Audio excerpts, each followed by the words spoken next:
Check, check, check. 1, 2.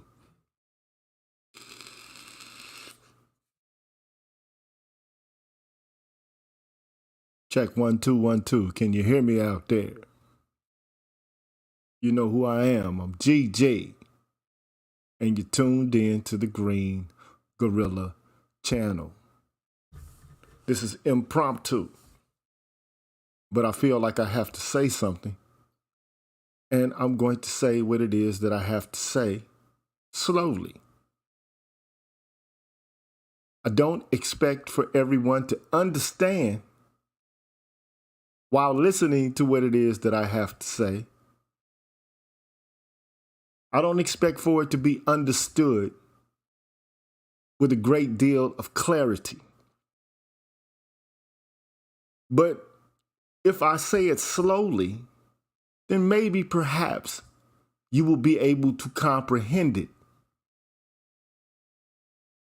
Because oftentimes I feel like I'm being misunderstood by the various points that I make.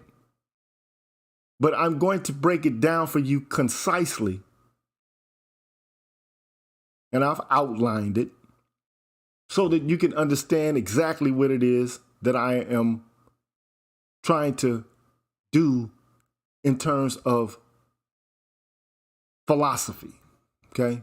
What it is that I am thinking about. And shout out to all the people out there in the chat. Shout out to Gabriel Meth, Donovan Williams, Gabriel, I said that before, Music Man, Art of Ibmore, Enraged, Just Being Jazzy, Miss Sunkiss. I didn't mean to put you on blast, Miss Sunkiss, Mrs. Sunkiss. I was a little bit confused by your gesture, you know, like I'm not going to even discuss what it was, but I was confused. Shout out to Narratives and Dialogues.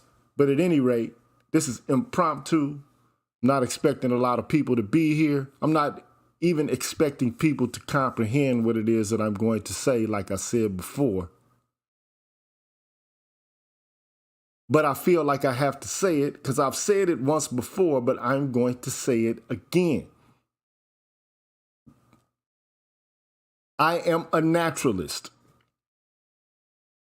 And I think that naturalism, even though it is not, ought to be relevant to Black social criticism.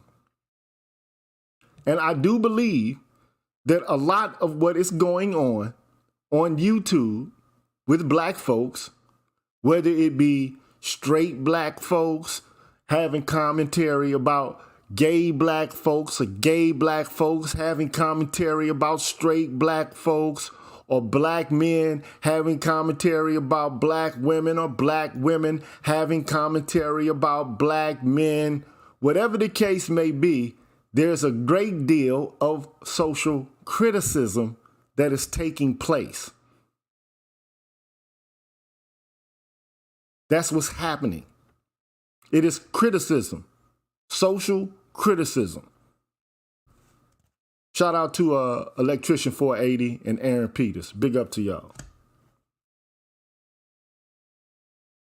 But I think naturalism ought to be relevant to Black social criticism. Why? Well, first and foremost, I argue that a naturalistic perspective allows Black social critics to understand African American problems as processual, structural, and institutional problems rather than as just problems encountered by individuals exercising individual agency. Now, I don't have a problem with personal responsibility or individual agency, but it has to be placed in its proper perspective. If it's not, then we're just rambling on incessantly, never ever gaining any traction because we don't even have a grounding in the basic truth about who we are as persons. So at any rate, as I said before, first and foremost, a naturalistic perspective allows people who are engaging in Black social criticism to understand African American problems as processual, structural, and institutional, rather than as problems merely encountered by individuals. Such a perspective enables, I think, Black social critics to imagine different ideals and develop alternate strategies to solve contemporary Black problems. That's first and foremost. Second, a naturalistic perspective allows Black social critics to revise, to take a different stance on civil rights. Now, we know what the civil rights era was, and we know why the people who engaged in it did what they did. We understand it. And I'm not saying that they should not have done it, but now it's time to take an evolutionary step towards something different, because civil rights tropism is not working. We have to question the usefulness of using civil rights perspectives and strategies as a means of securing African American freedom and democratic functioning. Now, to some of y'all, that might sound like fighting words or foolish words, but hear me out. As far as I'm concerned, the civil rights tradition is nothing more, and I'm not going to go into depth explaining this. It is a variant of the realist disposition of liberalism as defined by Benjamin Barber, which justifies the exercise of political or governmental power to the extent that it assuages conflict and secures individual liberties and interests. Benjamin Barber wrote a book. I'm not going to tell you what it is, but it's chapter 4 of that book. Go look it up. It's about deliberative democracy. Why do I have a problem with the civil rights tradition? Well, because it calls for the liberation and advancement of a group. And I think, confidently say that the feminist movement was predicated upon the principles developed by the civil rights movement. I think the same can be said of the LGBTQ movement. All of these movements piggyback on the movement that Black people made towards civil rights. But here's the problem with it. It calls for the liberation of a group, but it clumsily attempts to utilize a rights framework that's ill-suited to that task. The result is that you got Black civil rights leaders and people who subscribe to that way of thinking who are carving out inept and awkward strategies for handling collective action problems. So what ends up happening? I'm going to tell you what ends up happening. You get some civil rights leader, and he basically relies on the judicial system to protect the rights of a specific person. That's the only way you can do this when you go to the judiciary. You bring up a specific case related to a specific person, and then thereby you try to establish a set of laws or a set of practices based upon what happened to that one individual. But of course, everybody can't go to the judiciary and bring their problems to a judge to have them decided.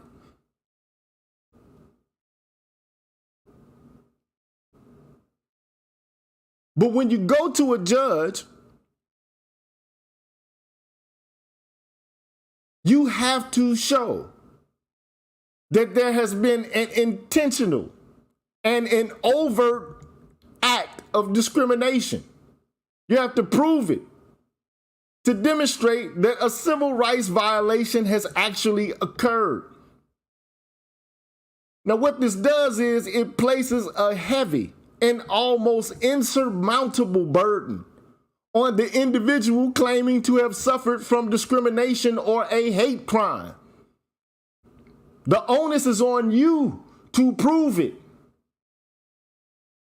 Now, we know in this day and age, nobody in their right mind is going to come out and call a black person a nigger in the public view. Now, he may think that you're a nigger. He may treat you like a nigger. But you have to prove that he actually thinks it, because he's not going to come out, or she's not going to come out and say it.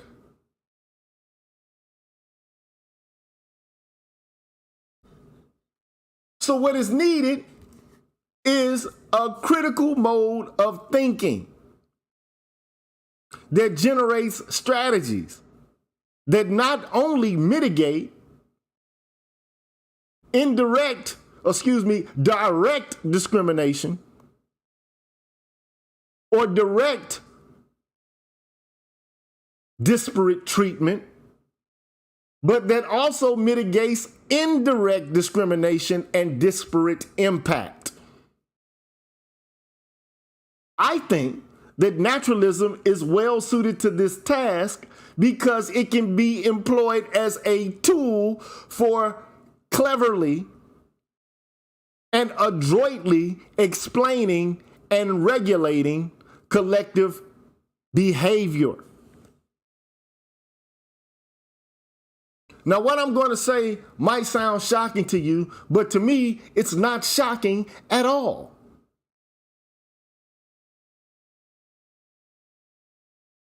Naturalism. And I think there's nobody who can disprove this. I am waiting for anyone in any sphere of thinking or any area or discipline. Prove me wrong. Human beings exist like all of the other members of the mammalian species. They exist, use a big word here, ontologically, meaning by their very being. They exist in association. That's how human beings live. They live together. Never have they lived in an imaginary pre-social state where they are possessed with a full set of inalienable rights.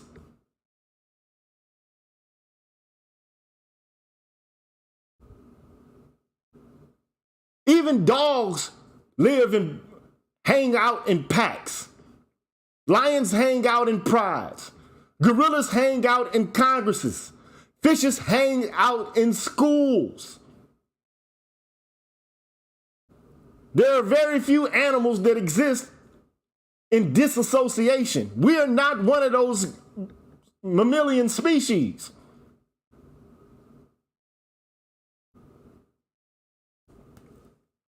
And as far as I'm concerned, this has important implications for liberalism and the social contract tradition. Now, I know about the social contract tradition, but I am critical of the social contract tradition. When we start from the fact of human association as opposed to a counterfactual disassociation, we can immediately begin to examine the consequences of collective actions, both intentional and unintentional, and develop strategies to mitigate actions that limit the self-development and self-determination of persons, whether they're disadvantaged or not.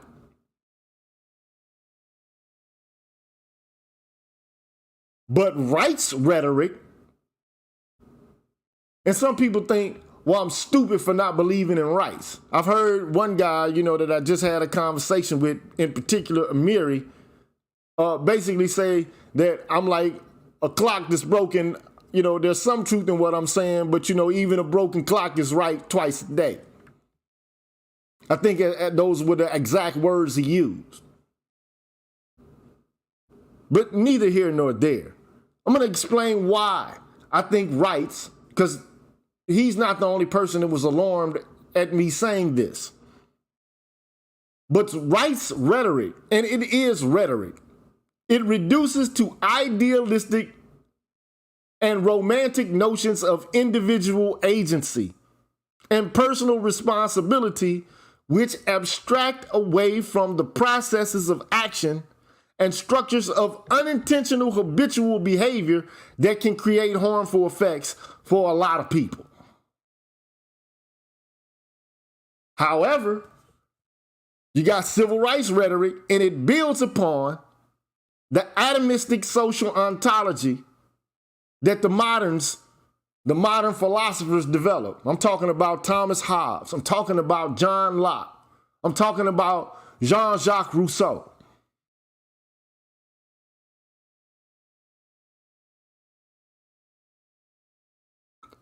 The civil rights rhetoric builds upon an atomistic social ontology, and it assumes that the purpose of civil rights is to guarantee individuals a fair shot to succeed in a system where free market opportunity abounds. It's out there. Just go grab it. Although only 1 to 2% of the population possess over 60% of the wealth. Go figure. How's that for your opportunity? How's that? But naturalism assumes that people are associated from the start, and that social and political justice consists in dampening the negative effects of a whole host of collective actions. As opposed to rights rhetoric, naturalism basically perceives opportunity more as a chance to use our critical intelligence to deal with crises through self-governing institutions that we create and recreate according to our continuously changing needs. That's the second thing. The third thing, as far as I'm concerned, naturalism as a perspective allows black social critics, and there are a lot of conservatives out here, whatever. But we have to begin, I think, to take an objective and an impartial look at this kind of thinking and countermand free market fundamentalism proposed by conservative and libertarian thinkers and the kind of rationality they use to justify classical and liberal political theory. Naturalism asserts that human beings, and I dare you to disprove it, human beings are emotional reciprocators who act from crudely intelligized emotion and habit, rather than rational calculators. We act based upon habits. It's what allows us to be functional. We don't think about what we're doing every time we do something. If we thought and made a logical proof and went through a series of reflections about every action that we were going to perform, we probably wouldn't get out of the fucking bed trying to figure out how it is that we're actually going to do anything.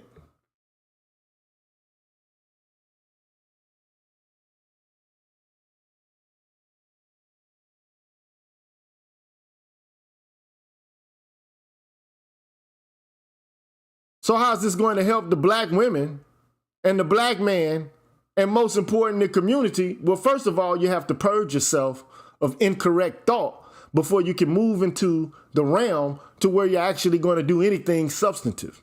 And right now, what we're doing is employing nonsense. We're not even up to speed.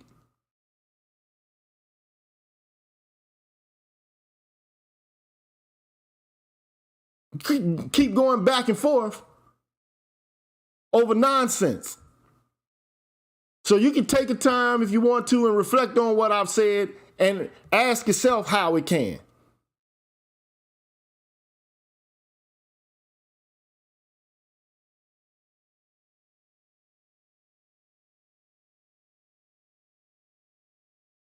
First of all, we got to get the truth out.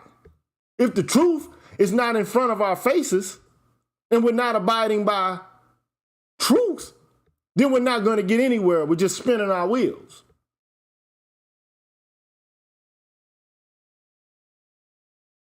So basically, naturalism asserts that human beings are emotional. They're emotional reciprocators who act out of habit. If we know we're acting out of habit, can we use critical intelligence to break the habits? It's possible.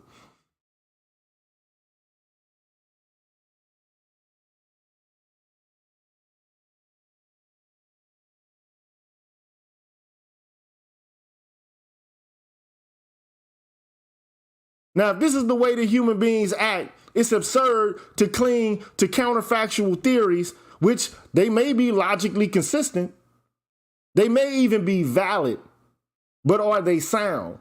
They have no empirical grounding because they're undergirded by modern rationalist epistemology that seeks to decontextualize and systematize for the sake of gaining timeless clarity and mathematical certainty. And here's where I have a problem with rights. And I have a problem with people who talk about the free market and libertarianism and all of this. I have an issue with it. And I have thought about it. I've reflected about it. And right now, I just want to read a quote from John Dewey. He's the person that brought you the Dewey Decimal System. He's also, one of the great American pragmatist philosophers. I happen to agree with what he says here. And I quote him: "The idea that there is something inherently natural and amenable to natural law in the working of economic forces." And there are a lot of people that think that there are economic laws that exist in nature. I'm like, how so? If money is artificial, how can economics be anything more than a social science? It cannot. But if the economists have the philosophy of the human person wrong, then all that we think about economics essentially is a bunch of bullshit.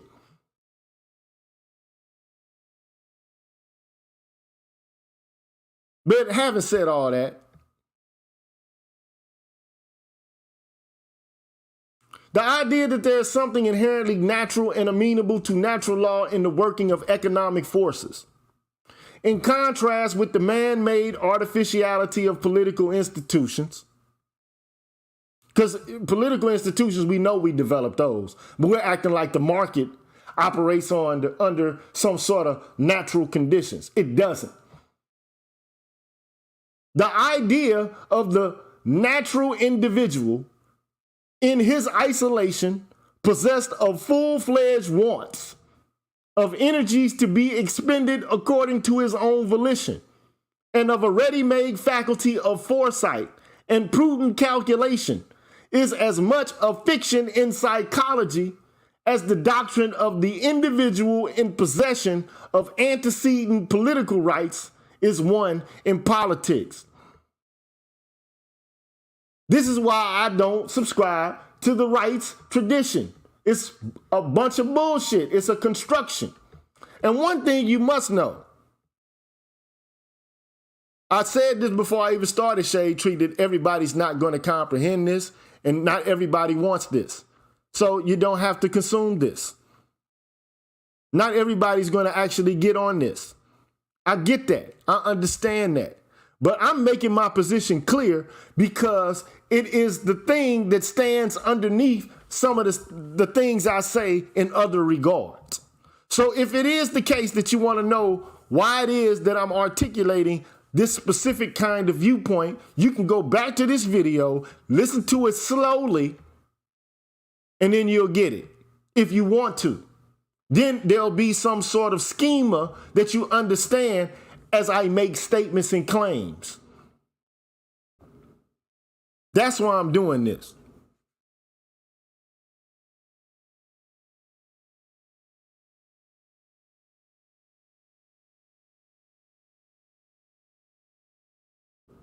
All I'm saying is that economic and political theory shouldn't be grounded upon a narrow-minded view of human nature that posits that man is just a selfish, rational calculator. We're not that. We're emotional reciprocators who act out of crude, intelligized emotion and habit. That's a psychological fact. All you got to do is look at the psychology on this, and you'll figure out that this is the case.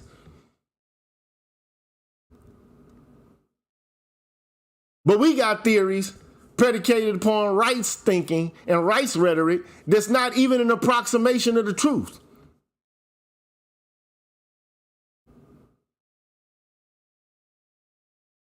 In fact, I was watching, a scholar, Dr. Neal put a video on Facebook Messenger so me and Dr. Johnson could see it. And it was a woman who was talking about the Second Amendment. And of course, when you begin to talk about the Second Amendment, you're talking about well-regulated militias and the right to bear arms. And essentially, all of that was based on slave patrols. We already know what that is. The militias, actually, George Washington really couldn't depend on the militias. They were fickle. Sometimes they'll fight, sometimes they won't fight. Sometimes they'll show up, sometimes they won't show up. But at the end of the day, there was a judicial decision, the Dred Scott case. And what did the Judge Taney say about black folks, particularly about Dred Scott and his rights? What did Taney say about rights of black men and black women? What did he say?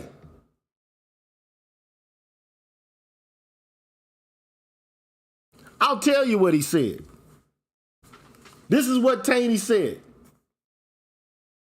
In the opinion of the court, this is the Supreme Court now.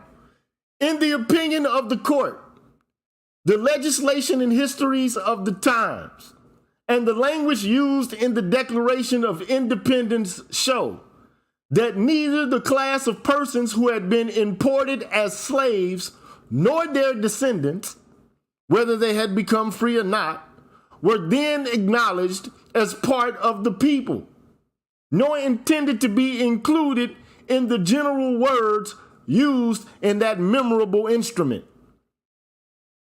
It is difficult at this day to realize the state of public opinion in relation to that unfortunate race, which prevailed in the civilized and enlightened portions of the world at the time of the Declaration of Independence and when the Constitution of the United States was framed and adopted. But the public history of every European nation displays it in a manner too plain to be mistaken. They had for more than a century before been regarded as beings of an inferior order and altogether unfit to associate with the white race, either in social or political relations, and so far inferior that they had no rights which the white man was bound to respect, and that the Negro might justly and lawfully be reduced to slavery for his benefit. He was bought and sold and treated as an ordinary article of merchandise and traffic whenever a profit could be made by it. This opinion was at that time fixed and universal in the civilized portion of the white race. It was regarded as an axiom in morals as well as in politics, which no one thought of disputing or supposed to be open to dispute. And men in every grade and position in this society daily and habitually acted upon it in their private pursuits as well as in matters of public concern without doubting for a moment the correctness of this opinion.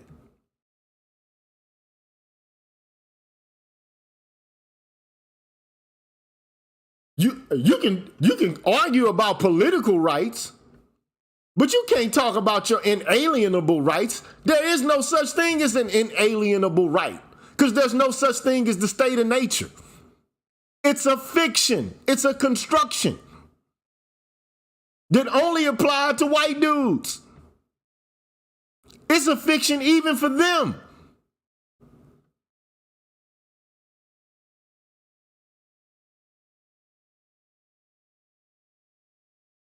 And because they thought us so inferior, they had, black folks, no rights that the white man was bound to respect. So what the fuck we talking about rights for? Oh, I got a right. I have a right. Okay. See how this working for you. Now, we can claim that we need the same political rights as everybody else in this culture and in this society. We can make that claim because if there are political rights that some people are able to enjoy and not others, then we're living in an inegalitarian society based on the political level.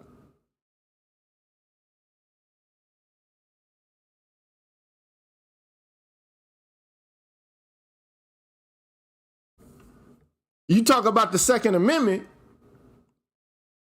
What happened when black people began to bear arms, especially during the Black Power movement, and specifically the Black Panthers? What happened?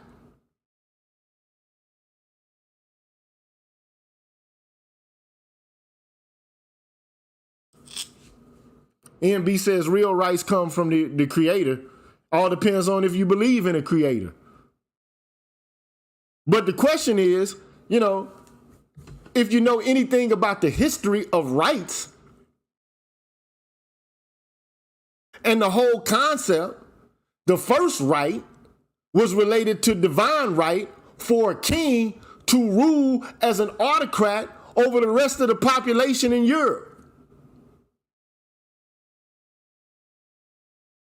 The first right in European society was the divine right of kings.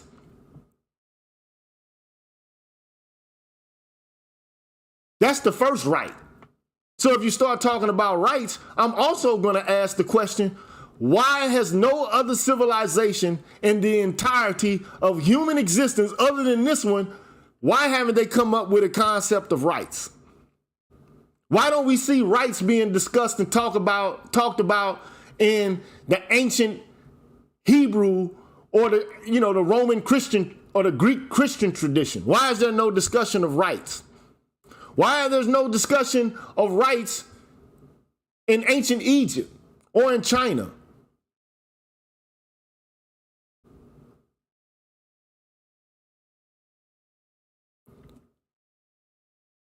So I gotta believe in God. I'm not saying I don't believe in God, but people have different religious viewpoints. Some people believe in Allah.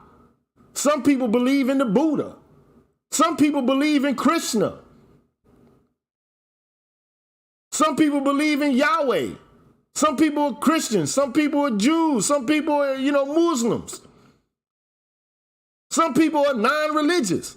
So, I mean, you can't basically assert, oh, well, we don't believe in Jesus, we can't solve the problem.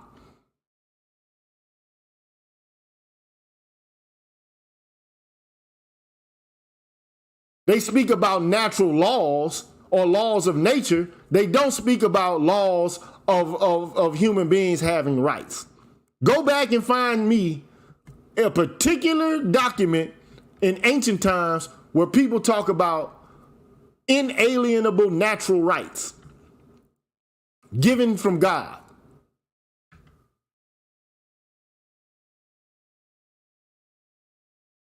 Your rights don't come from your faith.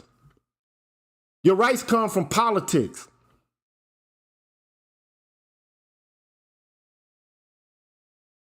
They don't speak about rights. The conversation related to rights emerges in a particular or a specific time in history in the Western world. It's called the era of enlightenment and modernity. That's just the facts. You got to start reading. The only thing that just disgruntles me is I have to talk about people who actually haven't read shit. You got to read.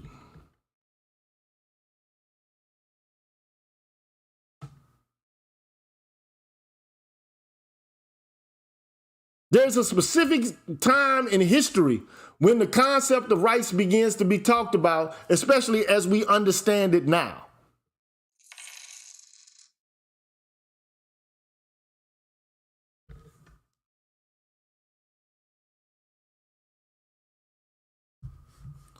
Let me do some housekeeping. I got $10, man. I got to account for it. Big Kev says the U.S. government heavily models its concept of rights after the Iroquois and Aztec governments. Okay. I'm not sure about that. I've never heard of that, but I'll do some research on it. J.H. Booth says for the tip jar. Appreciate that. Again, I am not here to explain every little last detail of what it is that I'm thinking. I'm just giving an adumbration of my viewpoint. And so people can understand why I've said some of the things I've said, because people are mischaracterizing and taking my words out of turn. And I want to make it explicit what it is that I'm trying to articulate. People talk about rights as if they're just natural, like there's not a discourse surrounding it. And that black people always had them to, like we got rights. If we always had rights, what the fuck would be the use of black people pushing for legislation called civil rights?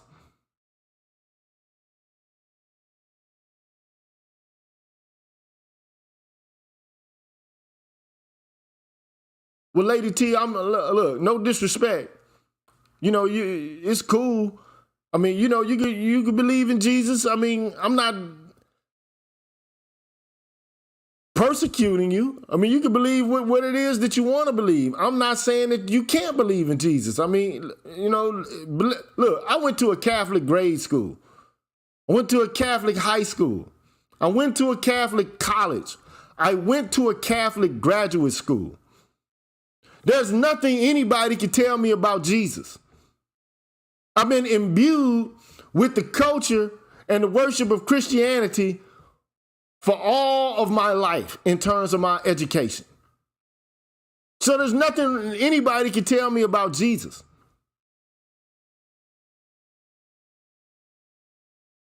I've gone to school with people who are studying to become priests and reverends. These are facts, man.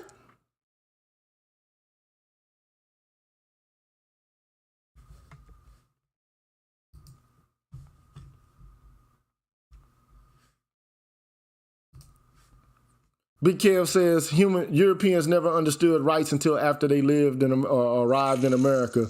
See Encyclopedia of American Indian Contribution to the World, 2001. I'll take a look at that.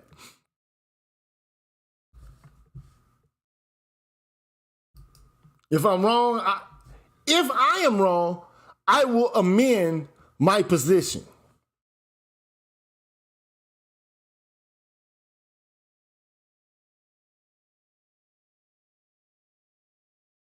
I will revive. And that's one thing that I noticed that a lot of people who are engaging in criticism in this space are doing.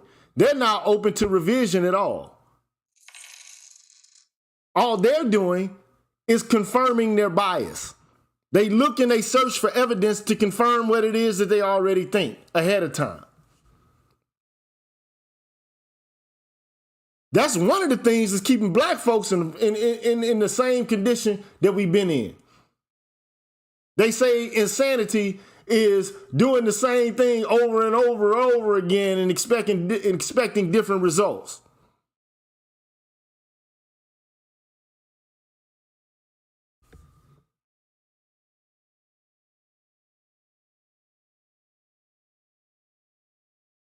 We keep doing exactly the same thing. How are we going to move forward? All I've said is, I am a naturalist pragmatist.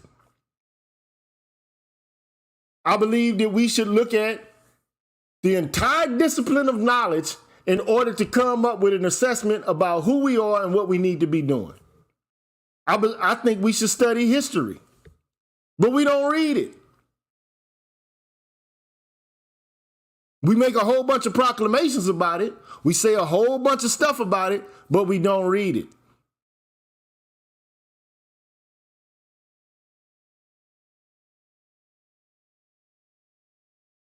You think Amiri was right? About what? My only problem with Amiri is, the only problem I had with Amiri is, okay, first of all, you say we should be trying to get together and walk a middle path. Okay, fine. I understand you want to be conciliatory, but how are we just going to be conciliatory without exposing the entirety of the truth? I've always said, hey, if you want to discover what's wrong in the black community and understand the pathology that exists there, let's study it. Let's examine it.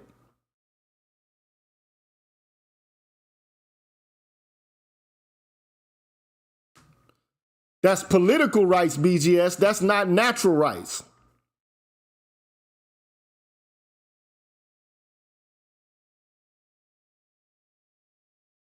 All I'm saying is, look, all I've said to Amiri is, this is all I said to him.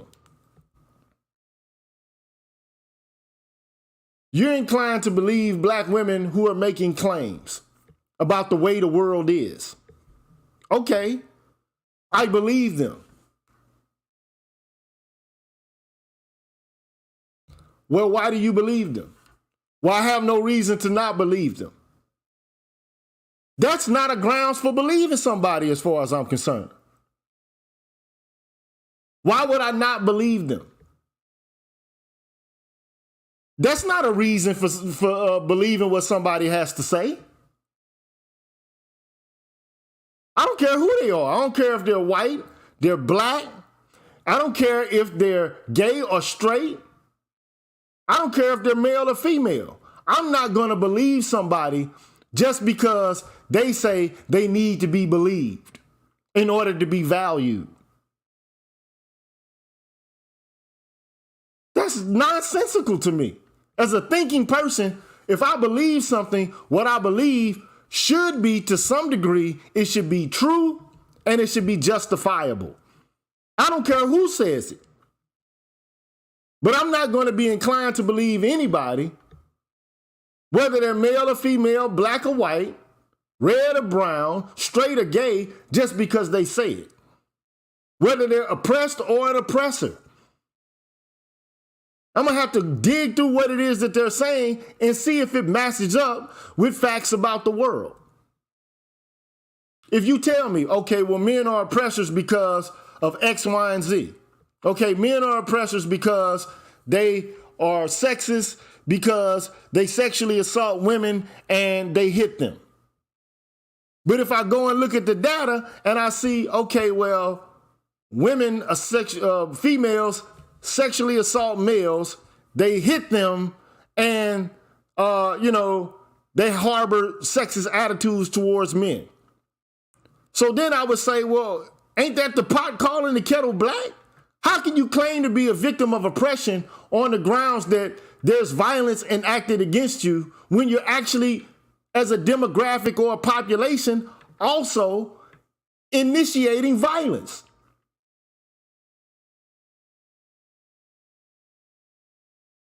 Well, then people will say, well, you know, men are more violent in general. Okay, men are more violent to other men in general, but what does that have to do about violence against women and the oppression of women? It has nothing to do with it. Absolutely nothing at all. So I'm not going to be inclined. And second of all, I've actually studied feminist philosophy. I've studied it. I haven't just, you know, listened to my wife tell me about it or my girlfriend tell me about it. I haven't just, you know, absorbed it from blog posts or social media or YouTube videos. I've actually written papers. I was required to write papers on it to graduate from seminars.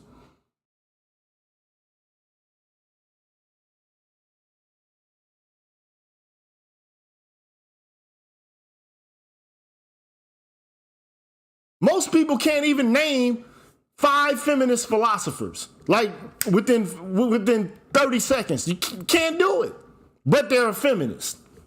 They haven't read 5 feminist authors, none of their work, but they're a feminist.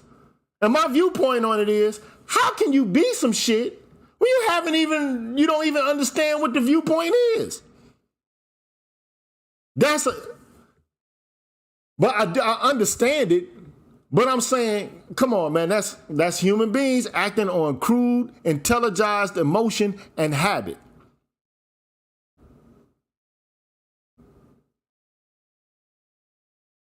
Now you got a movement called Believe Her. Why am I supposed to believe her? Well, because women have been historically oppressed. And then my retort to that is, okay, so you're saying that like only women have been historically oppressed? And more so than any other demographic or population of persons? That's what we're saying? What about white women?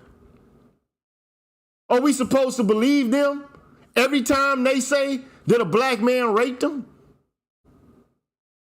Because you're supposed to just believe what they say, right? Because they've created a narrative or a discourse surrounding their own oppression. We're just supposed to believe them now. Why would I not believe them? Well, I might have some hesitancy to believe them because they get Negroes killed and hung from trees. I'm deviating from my statement, Adriano. That's why it's slow. And that's why it's not slow at this point. I'm responding.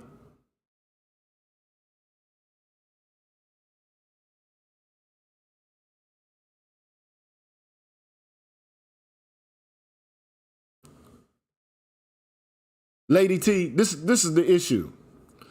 Name for me one point at time in which men have developed a solipsistic, self-interested politics regarding their own identity group.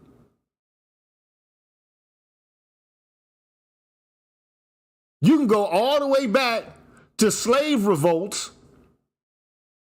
during the colonial era, during the era when America as a country was founded, like Shays' Rebellion. You can go back through time and you'll see that men have taken effort to actually revolt, to put their bodies on the line, to resist against oppression and domination, to fight for their freedom. Never once did they say, we're doing this just for us.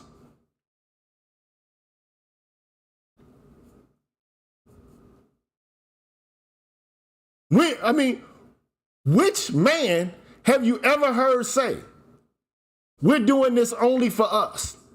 And we need to separate from women who are sexist, rapists, abusers. Because women do the same things men do in roughly the same numbers. That's just a fact. And in relation to white men, you can't put the sins of white men on black men. We had nothing to do with the development of institutions, laws, and habits and practices in the construction of this this country. So this whole argument that black men want to be like white men, where is this coming from? In every movement that black men engaged in, we never said women can't be a part of the movement. We need one for ourselves.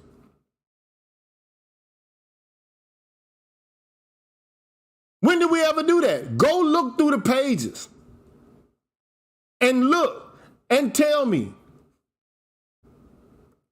You got the Black Panther Party. Most of the members of the Black Panther Party were women. Some of the leadership of the Black Panthers were women. Elaine Brown, Kathleen Cleaver. You had women involved in the civil rights movement and were out in front. Ella Baker, Fannie Lou Hamer.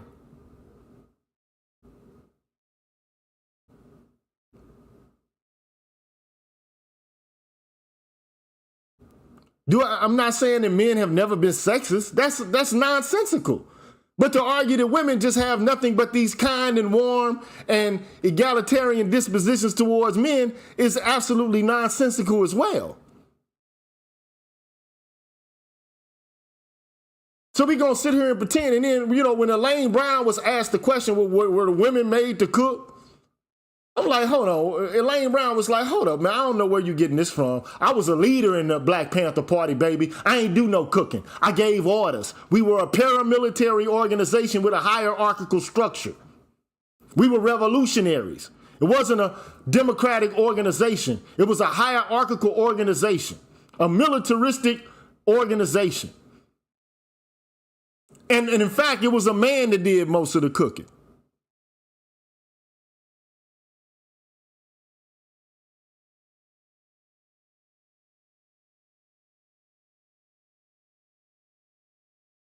Who is this Saturday in, man? Get this motherfucker out of here, man. I'm not about to play games with nobody like that, man. I ain't mean to block you, Ian. But I'm not dealing with, I ain't mean to block Ian. I think you back in, Ian. I ain't mean to block you. Whoever that Sada was, I don't play them games. The vast majority of the members of the Black Panther Party were women. Most of the men who engaged in the rebellions and the revolts during slavery were men.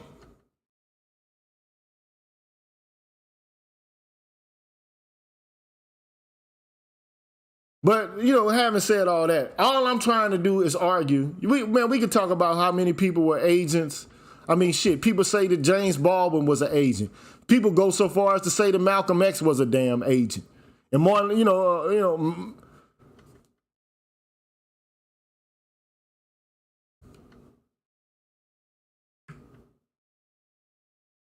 my only problem, like I said before, with the people who, want to bring us all together and who want to, get us all rallied around the same principles and get on the same page, who got us off the page? This is the gender banging. Men didn't start gender banging. That's why I'm confused about the whole concept. Men never declared, okay, well, you know what? We don't want to have anything to do with the women because the women are oppressive.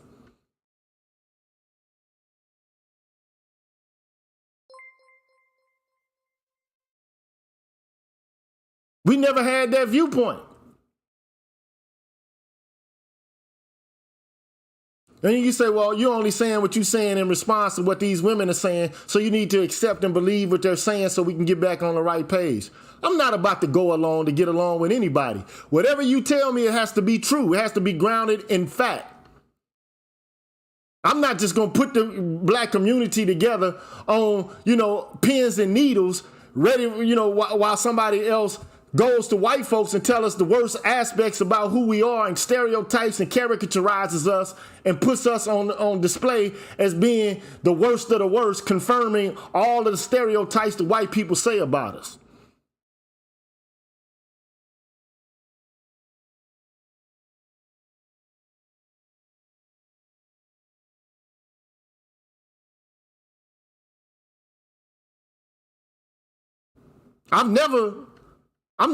Look, at least I've taken the time to actually read it. I can name 5 feminist philosophers right off the bat. Nancy Fraser, Sayla Ben-Habib, Kimberly Crenshaw, Kirsty Dotson, Brittany Cooper. I can say Nancy Fraser, Audre Lorde. Like, I've read the shit. These motherfuckers just claiming all this feminist shit ain't even read it. That's the problem. How can you tell me about something you ain't even read? You don't even know about it. You don't know any of their work or any of their positions. All you know is what you see in blog posts and what you hear coming out of popular culture or what you hear in the cacophony of social media.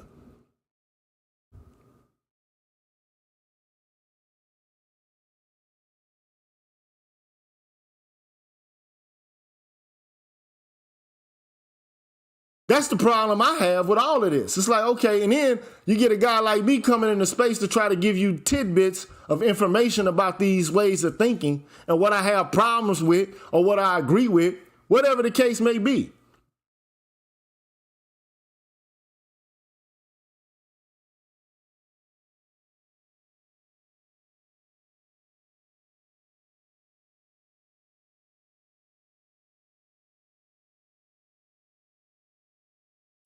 Ain't nobody really pushing it back. People are supposed to push back. I have no problem at all with pushback. It at least lets me know people are thinking. So only thing constant has changed. I don't have a problem with people pushing back. But if you're gonna, articulate my view, you gotta at least know what my view is. People throw around the terms rights and, stuff like this, and they don't know the history of it. Now, we can talk about political rights. Political rights are constructions. That's the only thing I said. This whole idea about inalienable rights, there's no such thing.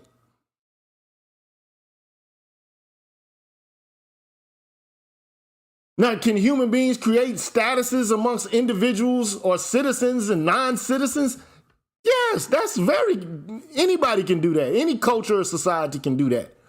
But the idea that nature has endowed me with this inalienable right to be free, that's bullshit. It was developed at a specific period in time in order to white men to respond to a specific set of institutions and persons from the nobility in Europe.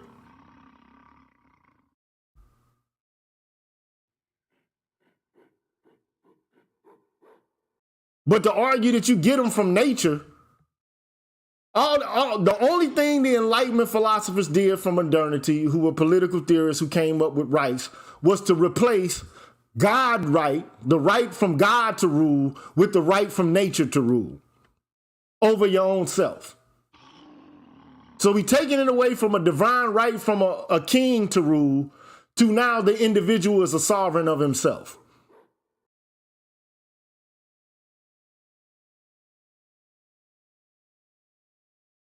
But the idea that, I said before, my only criticism, and it's been my criticism since I was in college.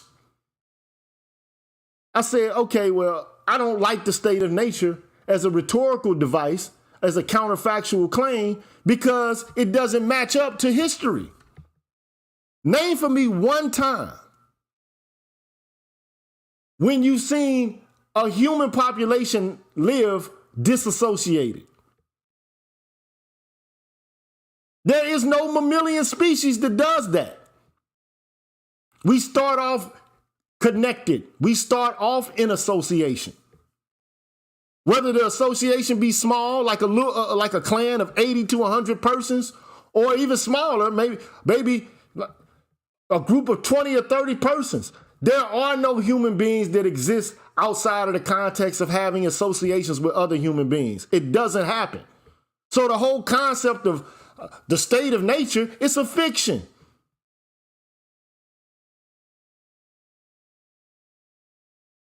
It ain't real.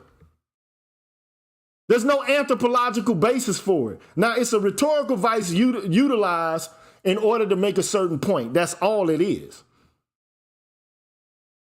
But that's the fatal flaw of it as far as I'm concerned.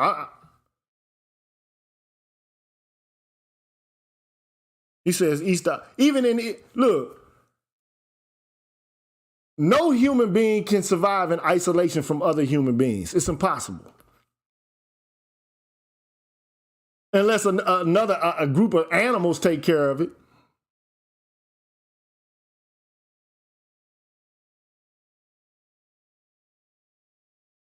I've heard stories, where animals adopted, which I'm kind of skeptical about that. But I mean, the reality is,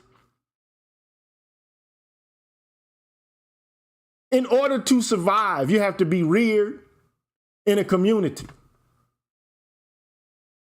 You can be an individual. I'm not saying that you can't have certain,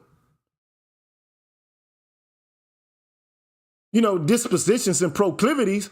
But I mean, the reality is, even today, you exist in a community of persons. Like the internet is a community of persons. That's why they call it inter. They don't call it the mononet. They don't call it the uninet. They call it the internet, an internetwork. So all of this business about I got individual rights against people, the government, I got rights against other people, and you're infringing upon my rights and you're taking my rights away. I think a better way to look at it is, how can we create a more congenial interaction with each other? Because it's always going to be give and take amongst human beings. It is what it is. My only problem is, while all of this gender politics is taking place, all of this intersectional politics is taking place, whatever kind of politics, identity politics based on race, at the end of the day, it's only 2% of people in the country that have over 60% of the wealth. And we ain't saying shit about them. Never once are talking about them guys. Everybody's cool with that. Everybody's arguing over crumbs like musical chairs. And I'm scratching my head like, why are we consistently doing this shit? I ain't asking for a handout, but I mean, come on. If it's a motherfucker sitting over there that created an artificial scheme with artificial money saying that you got to work your ass off in order to just subsist while I sit here and I do whatever the fuck I want, and people just cool with that, like, fuck it, I'm good with it.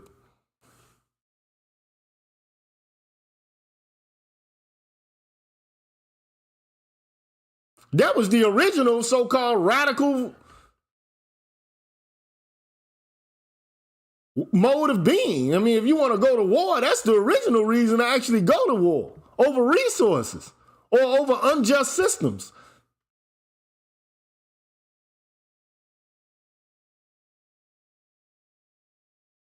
Now, do people have their own quirks? I'm not saying that there's no such thing as individuality. I mean, we do exist,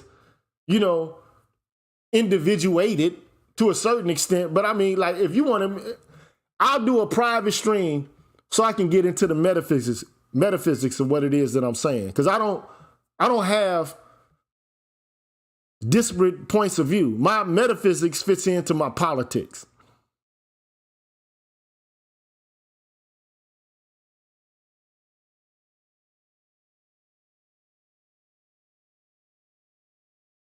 But my whole thing is, and I've said this from the beginning. Let me do some housekeeping real quick, because I know Electrician 480 just dropped me with a 30 bomb. Appreciate you, my bro. Appreciate that.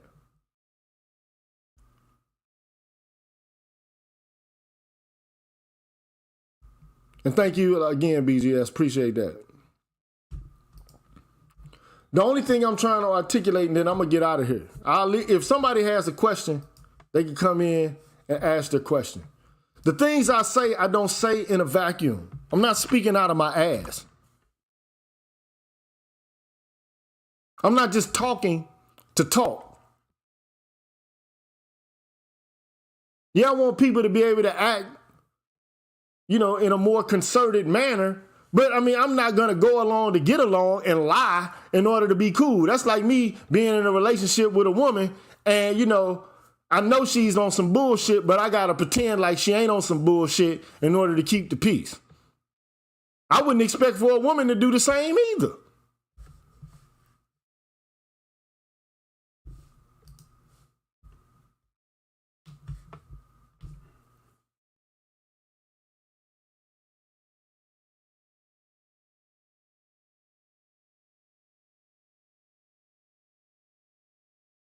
All I want to do is tell the truth. That's it. And reveal and uncover the truth. That's it. But as I said before, I said it once. All I'm saying is we need to rethink the way that we're approaching black politics and the way we're engaging in black social criticism. We need to do something different because what we're doing is not working. But in particular, I definitely wanted to make it manifest the reason why I think civil rights rhetoric, it just doesn't work. We're having collective action problems. And not only that, we're a group, a population of persons who's suffering from oppression. Any group of persons who are suffering from oppression typically is going to be a group. If it's systematic and processual and institutional, it's going to be a group of persons. But we're using a rights framework developed by white dudes, and they all, man, from the beginning, they never respected our rights at all. I just read Tanny, man, his opinion on Dred Scott. I just read it to you.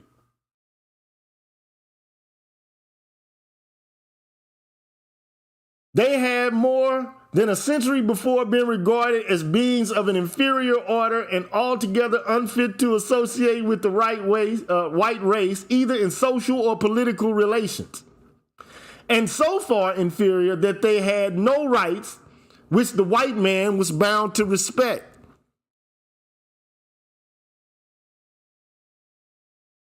So we can talk about rights till we blue in the face. Because many of them still believe this.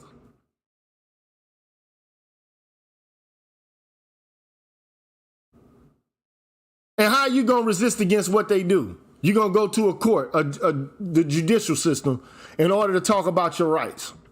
And then what they're going to do is they're going to come up with some clever ass way to debunk or to get around in some sort of sophisticated manner to undermine what it is that you've already, you thought you had. That's not going to work, bro. Stop trying to go to white people to get justice from white people.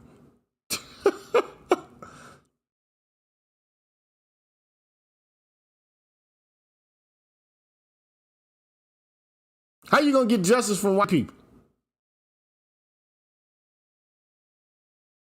When they the ones that set up the system of injustice to begin with. But the one thing I did like about the blacks from the past, even though, you could argue that, what they did didn't transform the society as a whole. I mean, they did something. You can at least say Huey Newton and Eldridge Cleaver and Bobby Seale, they stepped up to the man. They didn't just sit there and talk shit and read books. They actually got out there. If they were about that, they went out there and did that. They didn't just talk about it and say, I'm about this. Hammer, what's up? How you doing, man? I'm just gonna say a quick thoughts. I'm not gonna be here for that long. I agree with you with what you're saying. It goes back to some of my views in regards to just civilization in general. So one thing, and just to kind of answer from one thing I've always said, especially for my channel, is that one thing I've never really liked about this idea of people being individuals is that it does not reflect reality. In reality, human beings cannot survive on their own. We rely on others all the time for our survival. And so I can understand why, how, in Europe, as they were going through sort of, the brutal exposure of capitalism, with going through oppression. I can understand how they could come with ideals, but at the end of the day, I think a lot of the reasons why what we're going through right now is because, you know, if you are out here saying this idea, okay, I'm an individual and my individual rights, supplant or equal to the group. Well, here's the issue. Everything you do as an individual affects everybody else. You're not somebody living in the middle of the forest. And I think that's where we're at right now. Anyway, go ahead. I think, look, I just want to get the metaphysics right. Like we could talk about I have no problem with, having a conversation about political rights. But yeah.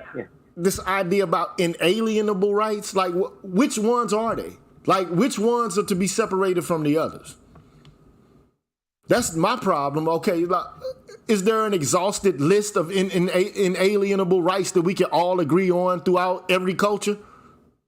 No. Not at all. And I don't have a problem with abortion, man. If you want to abort a preborn child, knock your socks off. I don't have a problem with that shit. It ain't like I'm the one that came up with Roe v. Wade's current decision. I didn't give a damn one way or the other, to be perfectly honest. Let me push back on that. Well, I'm gonna tell you why. I'm gonna tell you why I don't really give a damn one way or the other. Okay?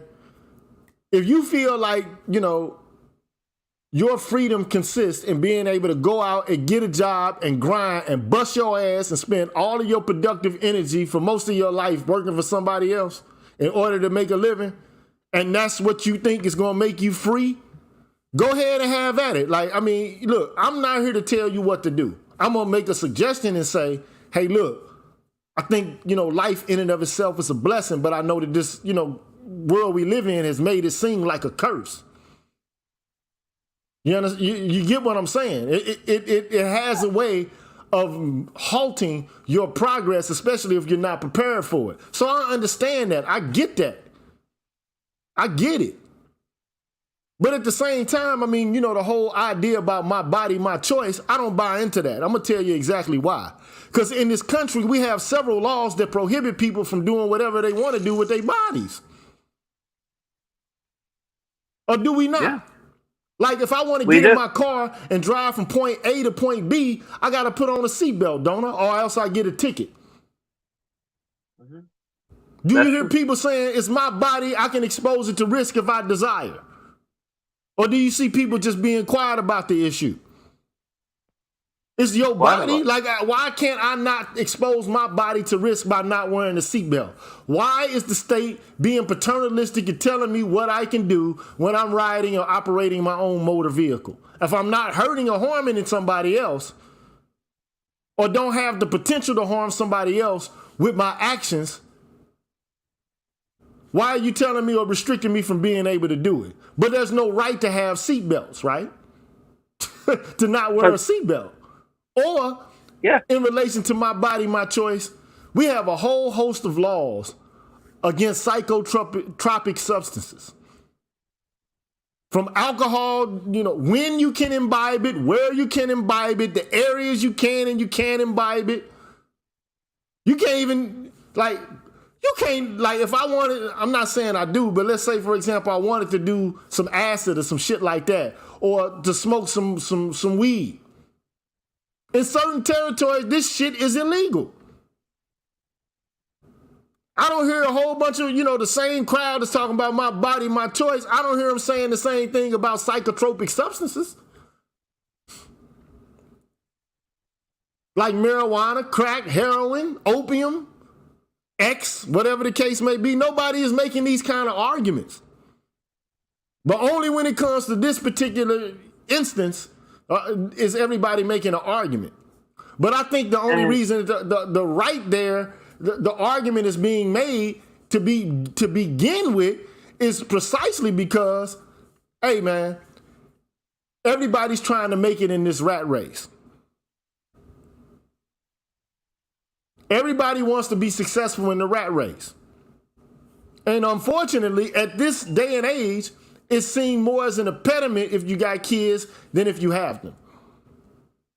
They're a But I distraction. They get in the way from you being able to do whatever it is you got to do. think, So yeah, that's but why I don't buy in, to the I'm saying you got to be consistent across every angle, consistent across area, domain, and usage of this concept. You can't say, well, it's my body, my choice only in one thing, and then it ain't your body and choice in every other thing. I don't subscribe to that. But more generally, like I was telling people before, the Roe v. Wade case is a dispute about the right to privacy and whether or not the right to privacy is actually outlined in the context of the Constitution and what amendments allow or permit for it. Some people say, that unreasonable search and seizures has something to do with the right to privacy. Like somebody just can't come in your home and start looking into it and trying to find out if there's something wrong going on there. Except if you some young black little kid in the hood, and you got a pack on you trying to get it in and make some extra cash. They're coming to your shit for that. Or even some people even say it has something to do with the right to bear arms, or the right to assemble. And then some people place it in the 14th Amendment. But more generally, all I'm trying to argue is there have been disputations about whether or not this is an overstep from the beginning, this whole extension of the right to privacy related to abortion. Some people say even interracial marriage. Some people even say gay marriage might be next. But I mean, for crying out loud, bro, I'm of the opinion concepts about what people have a right to do, what they don't have a right to do, what they should be able to do, what they shouldn't be able to do, that's all going to change over time. That's just the way culture is. At time T1, it might be illegal to do marijuana, and now in certain states it's legal to do it. At one point in time, you used to be able to do cocaine by drinking Coca-Cola. Nobody batted an eye at it. Nobody looked at you as somebody who was, he's a crackhead because he's drinking Coke. It was just it was something normal.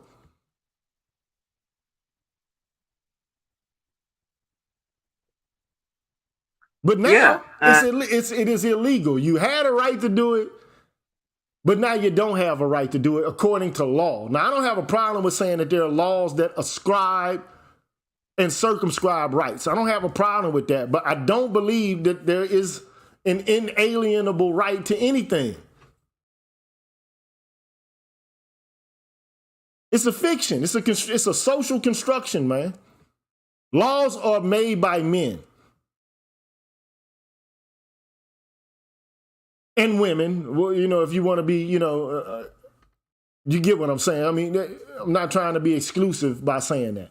Miss Sunkiss, you've been here for a minute and you haven't said anything, so I'm gonna give you the opportunity to speak. How you doing? I'm pretty good. How are you? What's going on? How are you today? And you feel free to disagree with me. I'm not the type of individual, man, that get mad and start cursing people out because they disagree with me. But go ahead. I just had a question about some content you did a couple of days ago, I believe. You put up a video of a woman explaining to her son why his dad wasn't there, and it seemed like you were criticizing what she said. So, if there was a criticism of what she said to her son, I wanted to know what would be a more fitting answer, in your opinion. In the video, what I said is, that the situation in and of itself is precarious. Okay. When you have children by multiple men, you're placed and thrust into a situation where now you have to have different dudes supporting you for the children that you have. Okay, that's the first thing I said, that the situation is precarious. Mm-hmm. Now, I mean, because we subscribe to this idea, I'm an individual, I can do whatever I want, you ain't the boss of me. Nobody is thinking pragmatically about this. I'm like, okay, an ounce of prevention is worth a pound of cure. Right. Like, why even thrust yourself into a situation where you got 3 or 4 different babies by 3 or 4 different dudes, and now you got to actually rely, if you want to actually gain support for each of those kids, you have to now basically hunt down 4 different dudes. Right. Now you got one dude who actually brought his kids some food, which, you know, you can argue, okay, well, it was a little unfair because now the other kids got to sit and watch one kid eat while the other one's kind of hungry or whatever the case may be. But here's the problem. That dude was the good dude. He actually came and brought some food. He wasn't doing that. It's been said that he did it before. Okay, on a variety of different occasions, he came in and he bought food for his kid. Now, the way that she reacted to that, she could have had a conversation with him before he even went to go get some food the next day, if she was thinking in her head, like, an ounce of prevention is worth a pound of cure, and the ability to communicate is godly. So if she'd have called her baby daddy and said, look, I don't have you. I love the way you support my son. I'm glad that you actually, you know, feel like you're supposed to be doing things for him and that you're interested in his, you know, sustenance and in his, you know, his functioning related to the basics. I appreciate that. But I'm having an issue because my other kids are beginning to, in private, not on Instagram, not on social media. Like if you feeling some sort of way about the shit, don't let it build up to the point where you about to blow up and explode and now you about to do some expose like you about to cancel the dude. Where the other motherfuckers at is what I'm saying. Where they at? So if they all came at the same time and brought some food all together, then it would have been cool for him to do that? Now, I don't think he was responsible for any of her other children. I think she was out of line. I think her behavior was deplorable. But there was another video where the woman was saying that sometimes adults don't do the right thing when her son asks who is that's the one you're talking about. Okay, that's the one you're talking about. Yes. I didn't have a problem with what she said. You know what I'm saying? Like, I didn't have a problem with what she said in that specific regard. Okay, I wish I would have had more of the clip so I can see more of what it was. But let's just face it, man. My only, you know, point for showing that video in general was to demonstrate that it's not just a male problem. At least that woman said sometimes women don't do the right shit either. But then you got to question this. This is something you got to question, right? Why is that little boy as old as he is and he don't know his daddy's name and don't have a picture of his daddy or nothing? Right. There ain't no reason in the world that boy should be damn near 5, 6 years old and he don't even know his daddy's name. Right. That means you first of all, it indicated that boys actually care about the presence of their fathers, for one. That's one of the things I wanted to point out with that. Those are facts. I have a son, and my son adores his dad. So, I mean, you know, like, it has an impact. Kids notice this. But there are some women today who say, well, you know, let me show you the video. I've shown the video on several occasions. I'm not going to show it, but there was a circle of girls who had become recently pregnant. It's around the 80s or the early 90s. And they're basically saying, I don't need a man to raise his child. A male figure is not substantially important in the household. Yeah. So if you got women who are basically thinking, okay, well, I really don't want a man, I want a kid. To me, that's like saying, that's like I want to raise a child without a community that can actually help guide and cultivate him, such that he won't be looking and wondering where the missing pieces are. Like, how about getting the pieces together before you copulate and have a kid? There are ways to prevent it. I mean, you know, I'm just saying, like, I mean, this is what we do. We fucking try to clean up the shit we already put out there on the carpet. It's hard to get shit out the carpet. It's We out facts. here shitting all over the carpet. And then we wonder why the carpet ain't clean. Right. And it ain't just men. The only thing I'm saying is No, it's it ain't not. just women, but the narrative recently has been that it's just a problem related to men. And that's what I have an issue with. I'm not saying that men don't do things that are problematic. They I do. disagree. I don't. Yeah, I'm not gonna disagree with you. But the Women problem are a is, problem.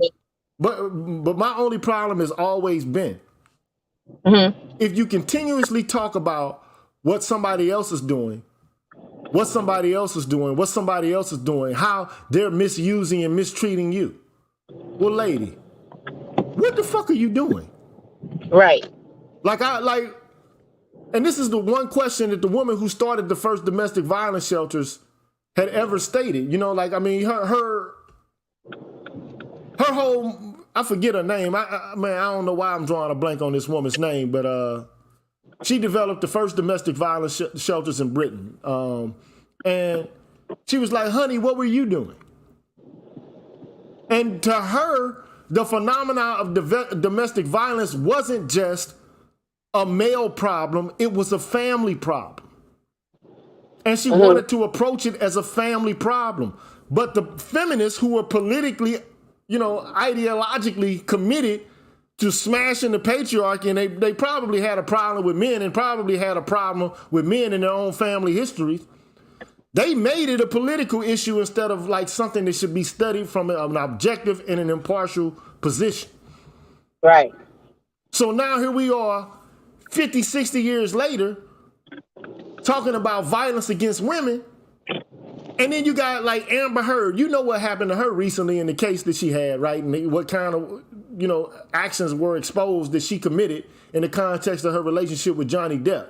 But like the woman was shit on his bed, cut the tip of his finger off by throwing a bottle at him, punched him, smacked him on several occasions, basically was gaslighting him like, I didn't punch you, I was hitting you, I wasn't punching you, like.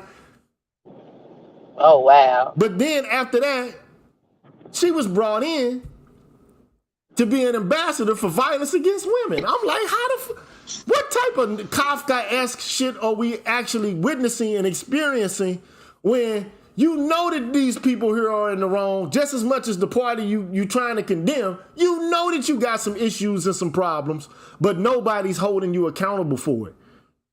But we want to resolve it. That's like me going to a relationship counselor, and while we there, all I hear about from the woman who, I'm in the relationship with, hold on.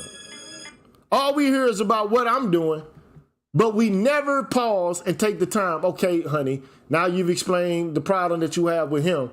Okay, let him explain what his problem is with you. So we can get, because there's two sides to every story, right? Right. It's the A side, the B side, and then there's the truth. Right. So we only getting one side. And now that there's beginning to be a modicum of men saying, okay, here's our issues, here are our problems. The first thing is, we gender banging. We're engaged in, separatism, and we're starting, this, we're trying to break the community down. We trying to bash the sisters. It's like, wait a minute. What you mean we trying to bash them? Like, I mean, if you're having a dispute with a group of people, then you gotta air it out. We can't even air it out because motherfuckers saying, don't you say nothing, don't you air this out, don't you talk like that, don't you say this, don't you talk about the issues you got. You just sit there, you fall on the sword and you take it. Because we gotta be together. You wouldn't tell a woman to do no shit like that in a relationship, but you'll tell a man to do that. Right. I don't care if it's a microcosmic relationship, like an actual intimate relationship, or it's a macroscopic relationship, like one between a population of persons. Mm-hmm. That's my only issue. Like, I want to tell the truth about all of it. Let all of the dysfunction be put out on the table so we can actually ameliorate the condition. But if we don't know, that's like going to a doctor. And the doctor is trying to give treatment, but he don't even know what the fuck the disease is because he's not taking the time to give a proper diagnosis. Right. So the issue is we got to do it all. We got to do all of the dirtiness. All the dirt from everybody got to come out. Right. And then we can actually get to solving the problem. But we need less politicians. We need less activists. We need more public health professionals. That's what we need. Those are facts. I agree with that. We need less professors and shit talking about smash to this and coming back with that. We need public health professionals, man, who really actually know what these problems are and who can help people learn how to deal with conflict resolution and how to gain a sense of well-being. I see how you got, the meditative icon on your logo or your avatar.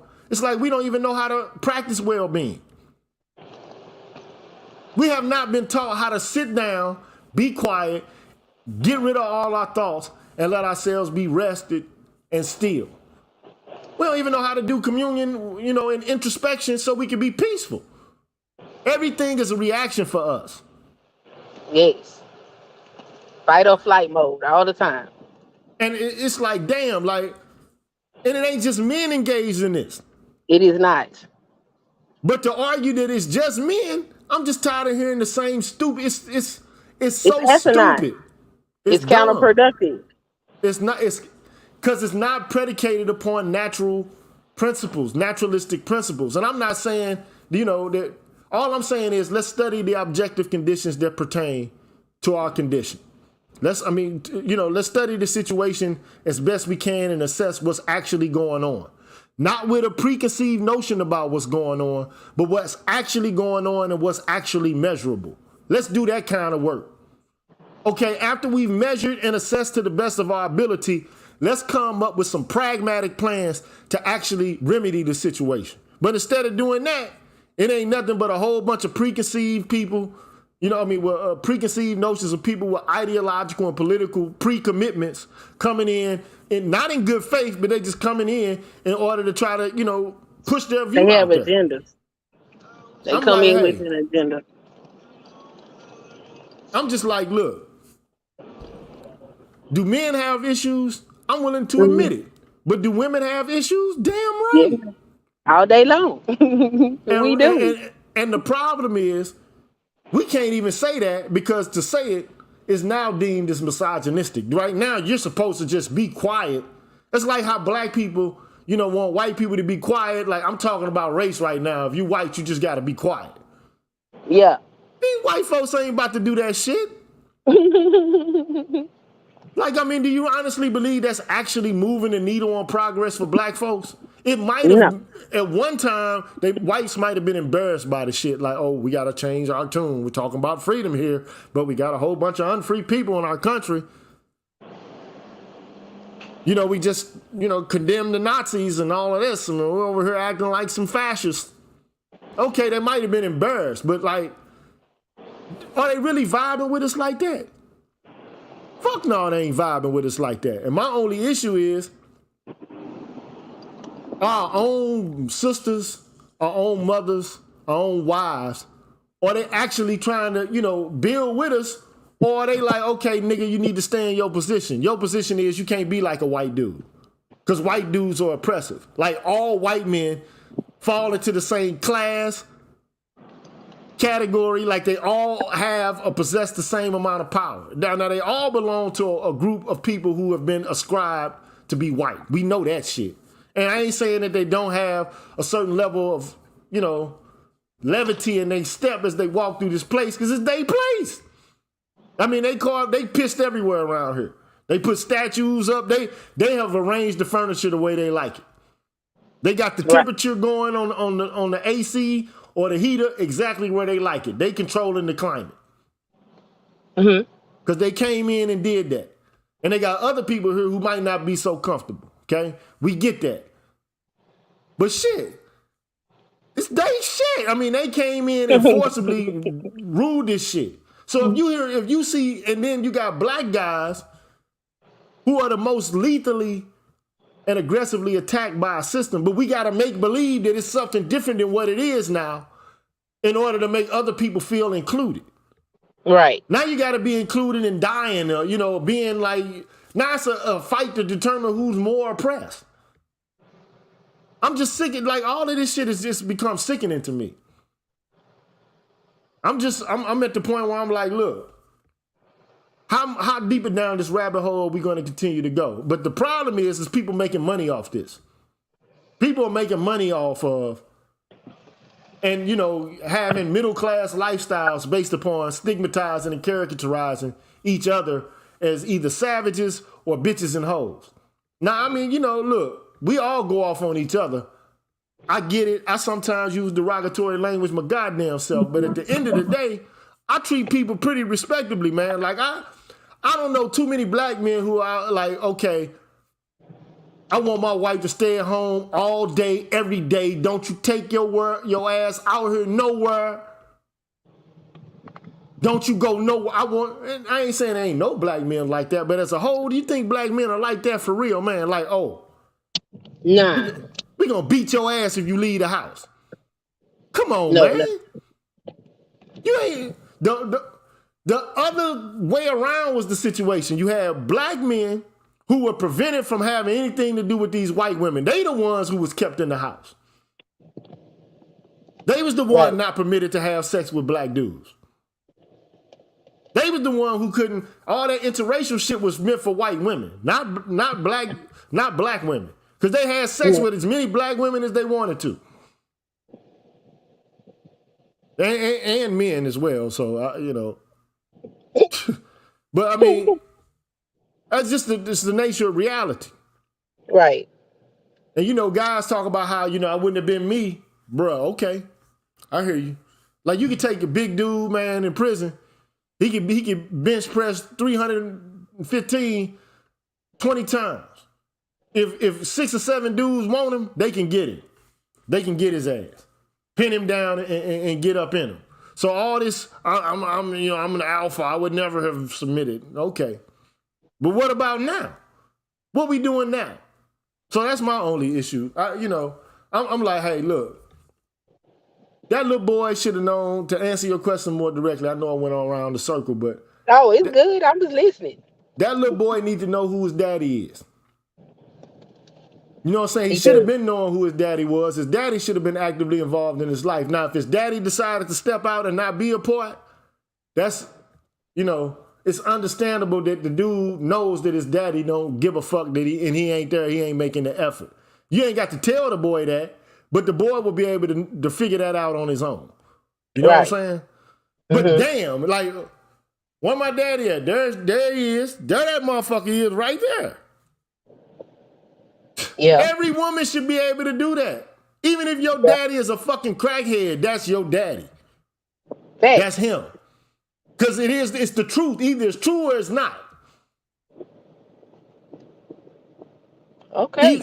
Either it is or it's not. Like, and I just feel like women right now, a lot of women, it ain't just black women, but it's a lot of women feeling like, okay, I can do this shit on my own. Like, being with men is oppressive in and of itself.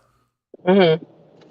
But goddamn, ain't that like how life is brought into the universe, man, for us as a species? Like, we can fuck, we cool to fuck, but we ain't cool to actually cooperate and raise and build and cultivate the fruit. And that's crazy to me. That's crazy to me. It is crazy. It's very crazy. I don't understand it myself. I don't understand the whole I don't need a man thing. I mean, as a child, I love my daddy. Now, my daddy wasn't the best daddy, but he was the best daddy I had. So,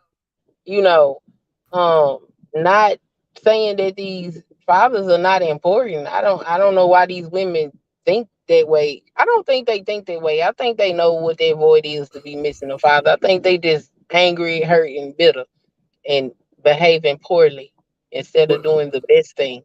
And that's what I think it is too. It's like but the problem is, then you go and you get the state to intervene, and the state really, all that child support shit is really about is extortion. I mean, because the money ends up going to the administrators in the system itself, and the kids are the ones who miss out and they lose out. But, you know, my thinking is, and this goes for both men and women. Imagine two people, it don't matter if they male or female, this has no allusion to sex, but it's an analogy to what it is I'm thinking. Imagine you got two people who go and plant seeds in a garden. And then, you know, then they start pissing on the seeds. I mean, like, fuck it. Like, we pissing on the seeds. We stepping on the seeds in the garden, but we expect the garden to be beautiful. Yeah, it don't work. How do you expect to have a good outcome related to that if there's no, you have to, even people who engage in farming have a plan that extends months into the future. Mm-hmm. They don't just say, okay, we're going to plant some seeds and we're going to figure this shit out. I'll holler at you tomorrow. Cool. Okay. It's like there's no foresight in this shit. I mean, I ain't asking for people to be celibate until, they get married. All I'm saying is just be responsible enough to know that, look, all this using the system to try to fuck with each other, man, that's not going to help the children. At all. But that's what continuously is happening. And unfortunately, it's women who are doing it. I ain't saying that men did not do it. I'm pretty sure they did it when they had patriarchal power like BGS is talking about now. If men have absolute power, they probably will abuse it. But now you're giving the women the absolute power. Right.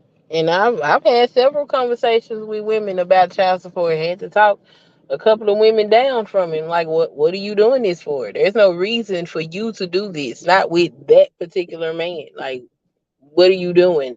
They considered it, they listened, and it turned out to be a good decision for them. So a lot of them use that because they hurt. They want to play get back. Well, anyway, man, I'm about to let my brother Ian come up, man. He hasn't been here to say anything, so. Thanks for answering my question. I appreciate it. All right, now. Peace. Bye-bye. DeMarcus, I ain't trying to mac or no shit like that, man. So don't go there, bro. But Ian, what's good, my brother? I had you up at one point, and you fell off several times. So Yeah, I did. But yeah, go ahead, man. Speak your piece, Ian, man. Talk to us this day, man. I haven't seen you in a while, man. I miss your presence, man. Yeah, man. Yeah, appreciate you. Man, I love you guys, man. You know what I'm saying? I'm still in here. I'm really just overwhelmed because there's so much change in the atmosphere and in terms of the challenge of these toxic feminist ideologies. Because where you just had Oprah Winfrey just come out and say, and admit, you know what I'm saying? She grew up with her father with supposedly what she thinks is her father because her mother doesn't know really who the father is like that.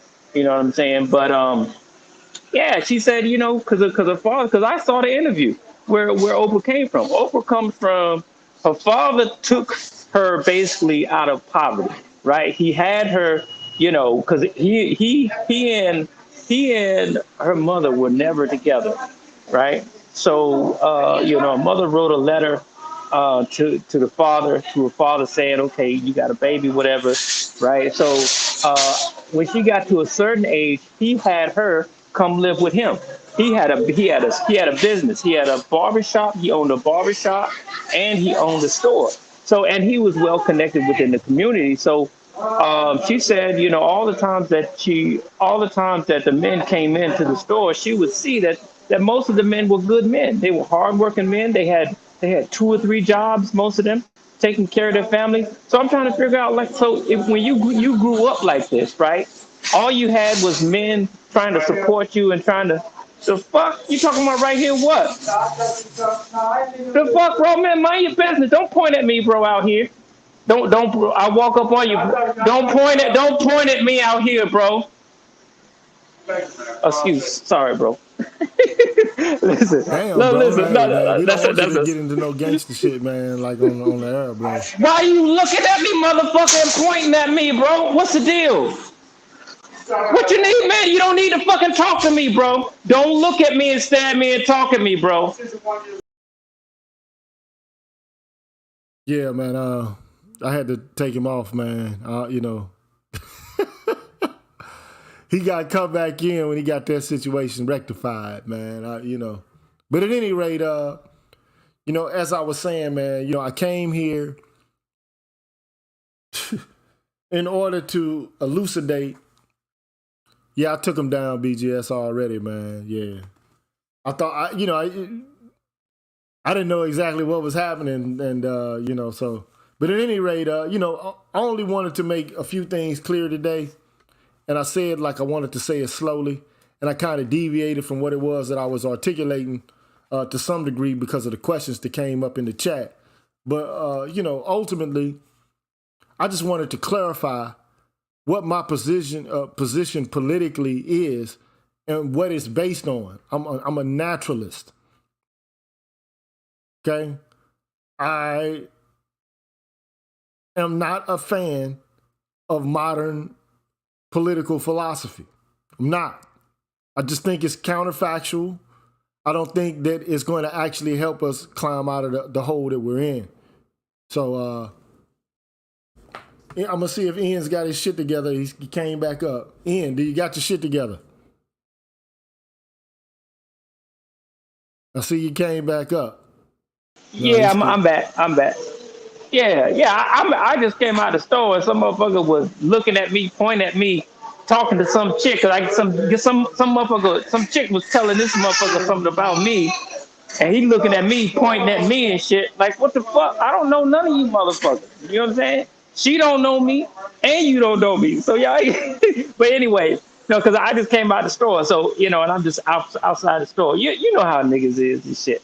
You know what I'm saying? But yeah, what I was saying about Oprah. So Oprah grew up, right? Oprah grew up in a situation where, again, where all the men around her supported her and uplifted her. There's no logical reason as to why she would be so feminist and so misandrist. There's no reason. She didn't have the experience to go along with the level of her vitriol, and that's what I'm saying. That's with most Oprah, black women. Man, Oprah has no vitriol, man. Oprah is an opportunist. She's an entrepreneur, bro. It just is what it is. It's good for business. She got into a good business. She rolled a lane and she got paid off of it, bro. And and she got proselytized too. She went to go find black women. I guess she wanted to support black women. Okay, she bought into the ideology. Mm-hmm. And it's a lot of women out who bought into the ideology, man. Mm-hmm. It's just it's seductive, man. I mean, you get to be angry. At your fathers and your brothers, and I mean, and who would but they all good men though. They know they all good men and shit. You know what I'm saying? But I mean, who wouldn't be angry at people who are being abusive and who are being bullies? Nobody likes bullies. Okay? Mm-hmm. Except for the American government itself. They pride themselves on they create all kind of propaganda surrounding bullying the world. But it was good for business, man. And she rode a wave, and she made some bread, and she gained some notoriety for herself, man. And that's what it's for a lot of people, man. It's all about cash, man. The mighty dollar, that green. Okay. You heard the OJ sing it. You heard it. Yes. Yeah. Yeah. But But I wanted to. Oh, go ahead. Go ahead and say what you got to say, and we're gonna Yeah. close out. But what I wanted to say though is that partly what it is that there's so you have atheists. What's up, bro? How you doing? Pretty good. Good. I'm gonna catch you when you come out. Hold on. Hey. But listen. So partly what it is. So you got atheism, right? Is a religion in itself. Politics is a religion, and so in a lot of ways, new evolutionary theory is a religion in itself too, where they believe somehow that over time human beings are destined by God to become more moral and more just. But really, that's a suggestion based on the fact that this new intersectional theory theorists, right, and feminists, they want to justify the fact that now, just because we live in an era where we have intersectionalism and LGBTQ, somehow they're trying to say because it exists based on new evolutionary theory that we are destined to become better, is that if it is existing, it must be destined and ordained by God so that we can't challenge it. So partly that's what it is too. It's almost like a religion to these folks. My viewpoint, and then we're going to close out. Liberals have a meliorist vision of the world. And ameliorism means that things are going to get better. Like things will progressively and increasingly get better. And I do think that it is, is related to this idea of human beings becoming more and more liberal, more and more aware of what justice is and what kind of justice claims, need to be made and what kind of experiences people are having. And that's going to lead to, this progressive outcome. But I mean, history, man, teaches us different, man. History teaches us, man, that things can go from 0 to 60 real quick. Yeah. Things can go backward and forward, and exactly. Exactly. But I've always said, this, man. It wasn't that I disagree with Amiri on every point, but he basically said that you're oppressed, when your rights get dialed back. I'm like, that's not what it is, man. At the end of the day, what eventually ends up happening is this. You make a push towards greater amounts of freedom for yourself. And if there's another group who feels uncomfortable with you gaining more freedom in a certain domain or area, they're going to shift their strategy if they're adamant about you not having that freedom. It is what it is. Okay? So we sit still. We think that we have the right strategy. We ought to be using a wide variety of strategies. That's why I say this is chess, not checkers.